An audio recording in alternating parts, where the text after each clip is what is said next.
சாதாரண சொல்லானது அருளாளர்களினுடைய திருவாயிலிருந்து மலர்ந்து அருளினால் மந்திரமாகிறது. அப்படிப்பட்ட ஒரு மந்திரம்தான் ஆறுமுகம் அருளிடும் அனுதினமும் ஏறுமுகம். இது அவ்வளவு சக்தி வாய்ந்ததா என்றால், ஆறுமுகம் என்ற வார்த்தையே சக்தி வாய்ந்தது.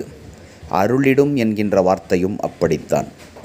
அனுதினமும் ஏறுமுகம் என்பதில் நமக்கு ஏற்றம் தரக்கூடிய பாசிட்டிவ் வைப் கலந்திருக்கிறது.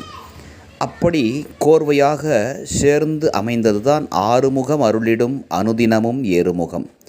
இதை தினமும் காலையில் குளித்துவிட்டு ஒரு 12 முறையாவது சொல்ல பழகுங்கள். எதேச்சையாக ஒருவரிடமிருந்து பெற்ற இந்த மந்திரம் சொல்லி பார்த்ததில் பலன் அபரிமிதமாக இருக்கிறது. இன்று நாள் முழுவதும் மனதிற்கு மகிழ்ச்சியை தந்தது.